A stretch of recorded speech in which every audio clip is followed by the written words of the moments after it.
The door didn't open. It exploded inward, a violent crack that froze every man in the war rooms. A blast of cold London air followed the officer, who stumbled through, breathless, pale, clutching a telegram that looked like it was burning his fingers. "Prime Minister, sir, you need to see this, now." Winston Churchill turned. The cigar slipped from the corner of his mouth.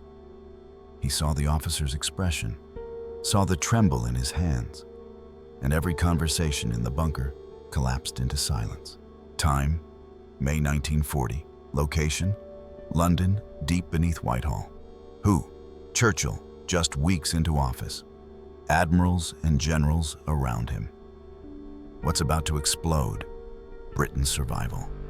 And Churchill is about to make a decision that will horrify his own navy. The room watched him break the seal. His eyes scanned the message. His jaw clenched. "The French want evacuation support from Dunkirk," he said quietly. "They believe they can hold the Germans another 48 hours. A lie. Churchill knew it. The Admiralty knew it. The Wehrmacht was slicing through France like steel wire through paper. The British Expeditionary Force was trapped. Hundreds of thousands of men, Britain's entire professional army, were being driven into the sea. Churchill raised his head. "We may lose them," he said. The admiral shifted uncomfortably. Lose them? Lose the BEF? That meant the war was already over.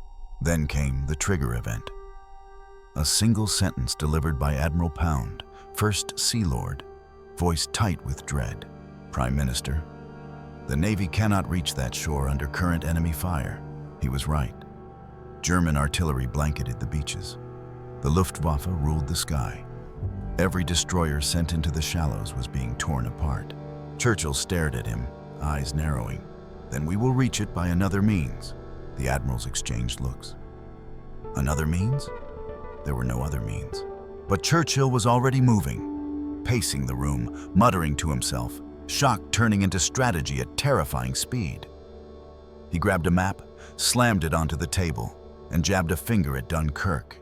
"They expect warships," he growled. "That is why our warships are dying. The Germans have set a trap for the Navy." He stood straight. The room held its breath. "We will not send the Navy." The admirals blinked. Pound stepped forward. "Prime Minister, forgive me. But if we do not send the Navy, how do we extract an army?" Churchill turned slowly. His voice dropped to a low, dangerous whisper. "We commandeer every civilian vessel that can float." The room erupted. The admirals protested, voices overlapping into chaos. "Impossible. They'll be slaughtered. Those are fishing boats, pleasure craft. Good God, sir." But Churchill didn't flinch. He leaned forward, face inches from Pound's. "You said the Navy cannot reach. Very well. Then the English people will." A dead silence cracked through the bunker. Churchill's next words were cold, final. "I will issue the order myself." Pound swallowed. "Sir, this will shock the entire Admiralty." Churchill's eyes hardened. Let them be shocked. A messenger burst in again. Another telegram. This one shaking more violently than the man holding it. "Prime Minister, German panzers have reached the canal line. Dunkirk may fall tonight." Churchill closed his eyes. A beat. 2 beats. Then he exhaled. Slow, heavy, irreversible. "Send the order," he said. "Every ship, every boat, every hand that will answer." The fate of an army now hung on strangers with no training, no armor, no orders. Only a coastline between them and disaster. And Germany was closing in. The messenger's words still hung in the air. Dunkirk may fall tonight. When Churchill shoved back his chair so hard, it scraped like metal on bone. He strode toward the war room exit, coattails snapping behind him, every step a hammer blow. The admirals followed, rattled, whispering among themselves, like men watching a commander walk straight into a storm. Up the stairs, through the narrow tunnels, past clerks who froze at the sight of him. He wasn't waiting for replies. He wasn't waiting for debate. He was going to the one place where hesitation had no foothold, the Admiralty Operations Room. As Churchill pushed through its heavy doors, the officers inside jolted to attention. Maps glowed under harsh white lamps. Radios spat static and half-formed cries from France. A smell of sweat and burning circuitry lingered in the air. Churchill didn't slow. "Signal the small craft section," he barked. "Effective immediately. Seize all available civilian vessels along the south and east coasts. Fishing trawlers, sailing yachts, towboats, pleasure launches. Anything that can move under its own power." A commander stepped forward, stunned. "Prime Minister, what authority shall we cite?" Churchill's head snapped toward him. "Mine." The word cracked like a rifle shot. Another officer stammered, "Sir, civilians, many of them elderly, will resist. They'll demand explanations." Churchill leaned in close enough for the man to feel the heat of his breath. "Tell them their sons need them." For a moment, no one spoke. Radios buzzed softly. Somewhere beyond the walls, London traffic hummed, oblivious. Then the room erupted into motion. Telephones ringing, officers shouting signals, clerks running with forms that would change hands faster than anyone could sign them. A young lieutenant intercepted Churchill. "Sir, we're receiving urgent reports. German armor has broken the defensive line west of Dunkirk. The French are collapsing." Churchill's jaw flexed. "How long?" "Hours, Prime Minister. Maybe less." A beat of silence. Then Churchill slammed his fist against the table. "We will match their hours with minutes," he growled. "Get those boats moving." But as he spoke, Admiral Pound appeared beside him, face pale, sweat beading across his brow. "Prime Minister," he said quietly, "there's something else." Churchill turned. Pound rarely used that tone. Men stepped aside. Even the radios seemed to go quiet. "The Luftwaffe has shifted its bombing runs to the evacuation zone," Pound said. "They're hammering the beaches. Without air cover, our men are pinned. Boats will have no approach." Churchill felt the words like a knife under the ribs. Pinned. Exposed. Thousands of young soldiers crouching in the sand, waiting for a rescue that had not yet even begun. He closed his eyes briefly. His voice dropped to a low, deliberate rumble. "Then we will fight the Luftwaffe with everything we have left." Pound hesitated. "Sir, our fighter strength is dangerously thin." Churchill stared at him. "And if those men die on that beach, Admiral, what fighters will we have left to defend? Who will stand on English soil and carry a rifle? We are not saving an army. We are saving the future of this island." The admirals exchanged looks of dread and something else. Recognition. They were witnessing a leader crossing a line no one expected. Churchill stepped forward, planting both hands on the operations table. "Order Fighter Command, cover Dunkirk at any cost." Pound exhaled sharply, as if struck. "The pilots won't come back." Churchill didn't blink. "Then they will not die in vain." Another officer rushed forward, radio headset pressed to his ear. "Prime Minister, urgent distress call from HMS Keith. They're taking direct Stuka hits. Heavy casualties. They're pulling back from the harbor." A cliffhanger ripped through the room. If destroyers were retreating, the evacuation might fail before it even began. Churchill's next words were barely a whisper. "God help them." Churchill's whisper, "God help them," had barely left his lips when a second, sharper voice tore across the operations room. "Sir, additional reports from the beaches. Soldiers are signaling with mirrors and shirts tied to rifles. They're begging for extraction. They're running out of ammunition." The officer's voice cracked on the last word. Churchill turned toward the map, gripping its wooden frame until his knuckles blanched. Pinned, surrounded, and now calling for rescue with anything that could catch the sunlight. He swallowed hard. "Get me visual confirmation," he ordered. "Anything. Recon photos, pilot reports, eyewitness transmissions." A technician hunched over a receiver shouted back, "Sir, RAF pilot returning from reconnaissance, patching him through." Static erupted. Then a frantic, exhausted voice filled the room. "Dunkirk. Jesus, it's a furnace down there. Columns of men stretching for miles. Smoke everywhere. I counted at least 3 divisions trapped, unable to move. Luftwaffe circling overhead." Churchill leaned closer to the radio, feeling every word like a blow. "You must tell me," he said, voice low and tight. "Are the men holding?" A pause. A long, ragged breath. "They're holding, sir, but only because there's nowhere left to run." The line went dead. The room's silence throbbed with dread. Churchill stepped back, as if the air itself had become heavier. Then, another explosion of motion. An aide sprinted toward him, a sheaf of hastily scribbled notes in hand. Prime Minister. Local authorities report hundreds of small vessels are already gathering at Ramsgate, Dover, and Margate. Fishermen, owners of private yachts, even river ferries. They're answering the call. Churchill blinked. The speed stunned him. They heard already? Word is spreading, sir. Fast. People are showing up at the harbors demanding to head for France. A flicker of something fierce crossed Churchill's face. Something between pride and fear.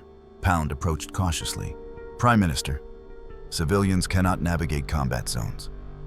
Many can't navigate open water at all. The Germans will tear them apart.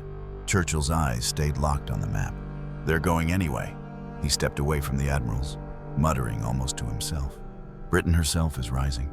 But the moment was shattered by the sound of a runner skidding into the room.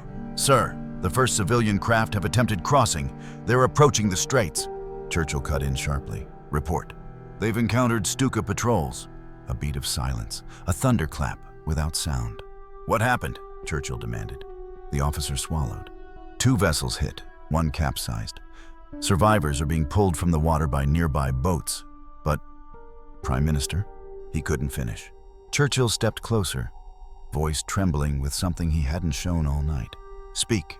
Some of the survivors are boys, sir. He lowered his eyes. Teenagers. The words detonated like a shell inside the room. For the Admirals, it was confirmation of their worst fears. For Churchill, it was gasoline poured onto a fire already raging inside him. He slammed a fist onto the table. Get me Admiral Ramsay at Dover, he roared. Now! A switch was thrown. A line crackled. Then the voice of Vice Admiral Bertram Ramsay, commander of the evacuation, cut through the static. Prime Minister, Dynamo is barely holding together. We're improvising faster than we can write orders. Churchill didn't waste a second. Ramsay, listen carefully. The Germans are tightening the noose. Our destroyers are bleeding. But reinforcements are coming. Hundreds of small civilian vessels. Ramsay hesitated. My God, you actually did it? No, Churchill said. The people did. Then Ramsay spoke the words that sucked the air from the room. Sir, if we don't push now, right now, we lose the window. Darkness is coming, storms too.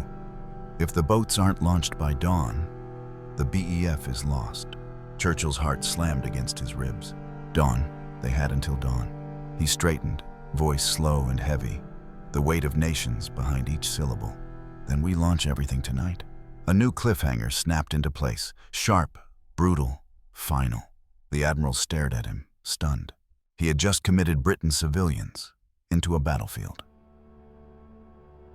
The Admiral stared at him, frozen, because Churchill's order wasn't bold. It was terrifying. Launch everything tonight, civilians, into a war zone. But Churchill didn't blink. He pivoted toward the doorway, jabbing a finger at the nearest signal officer. You, alert every harbor master from Dover to Portland. I want engines turning, fuel topped, lanterns lit. No delays, no excuses. The officer bolted.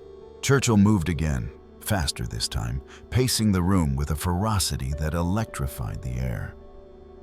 The map of the English Channel glowed beneath him like a battlefield torch, its narrow waters suddenly looking impossibly small and impossibly deadly.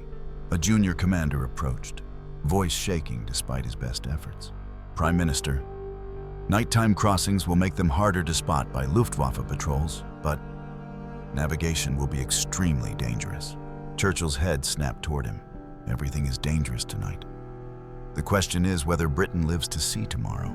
He was about to turn away when Admiral Pound stepped directly into his path. A rare move, a desperate one. Prime Minister, please, listen to reason. His voice wavered. Civilian deaths, catastrophic civilian deaths, will undermine the war effort, morale, trust, everything. You must allow us to restrict participation, limit the boats to experienced crews. Churchill's reply was a low, feral growl. We tried experience. We tried professionalism. And our men are still dying on that beach. He leaned in, nose to nose with the First Sea Lord. This is no longer a naval operation, Admiral. This is a national one. For a moment, Pound looked like a man staring into a furnace. Then he stepped aside, silent, defeated. Churchill pressed on. "Signal Ramsey," he ordered. "Tell him we move now." A radio officer threw switches, twisting dials until Ramsey's voice snapped into the room again. Tense, breathless, drowning in noise from the Dover command post. "Ramsey here, go ahead." Churchill didn't soften. The first wave must depart within the hour. Ramsey exhaled a sound that was half laugh, half groan. "An hour?" "Sir, I have men still organizing piers, setting markers, clearing lanes. Half the volunteers don't even know where Dunkirk is." "You'll teach them on the water," Churchill cut in. "There's no time for instruction manuals." Ramsey muttered something unintelligible, probably a curse, then answered, "Understood. I'll begin dispatching." The line clicked off. Churchill allowed himself one breath, just one, before another officer came sprinting toward him with a fresh report. "Sir, new intelligence from France. The German 1st Panzer Division has halted its advance, but artillery continues to pound the beaches. Fires everywhere. Visibility dropping." Churchill's brow furrowed. "Halted? Why halted?" The officer shook his head. "No explanation, sir. High command thinks they're regrouping." Churchill didn't buy it. Neither did anyone else. But before he could dig deeper, a shout came from the far end of the operations floor. "Prime Minister, RAF confirms Luftwaffe night fighters lifting from Calais." The words hit like a depth charge. Night fighters. Meaning the Germans expected movement on the Channel. Meaning Britain was already too late for secrecy. Churchill turned to the room, voice booming like an artillery blast. "This is the hour," he declared. "Get every boat into the water before the Germans own the night." Officers sprinted. Phones rang, maps were slammed, orders were shouted so fast they tangled in the air. And somewhere across the dark coastline of Britain, hundreds of civilians, fishermen, mechanics, dock workers, families, climbed aboard small wooden boats, pulling on life jackets with shaking hands, lanterns flickering against their faces. Engines sputtered, ropes were thrown, harbor gates opened. The first line of tiny vessels began pushing out into the black water, forming an armada the admirals could hardly bring themselves to watch. Churchill stood rigid, jaw locked, eyes burning toward the Channel. There was no turning back. This was the breaking point. If he failed, Britain would stand alone with no army left to defend her. If he succeeded, a runner burst in, breathless, shouting, "Sir, the first boats are clearing the harbor." Churchill did not look away from the map. "Godspeed," he murmured, and the race against dawn began. If you're pulled into this story, make sure to subscribe so you don't miss what comes next. Churchill stood over the glowing map, eyes fixed on the narrow throat of water, separating Britain from annihilation. Behind him, officers shouted updates as if firing salvos into the dark. "Sir, first wave is halfway across. Engine trouble on multiple craft. Crews improvising repairs.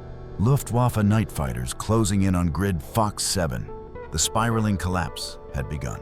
Small boats scattered across the Channel like sparks from a grinding wheel. Zigzagging, weaving, praying the darkness would hide them. But the first German flares arced into the sky, igniting the water with sickly white light. Then came the Stukas. Their sirens wailed down from the clouds, a scream that carved straight into bone.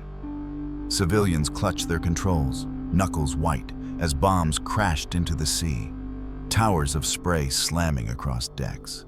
In the operations room, every blast felt alive, vibrating through the radio reports.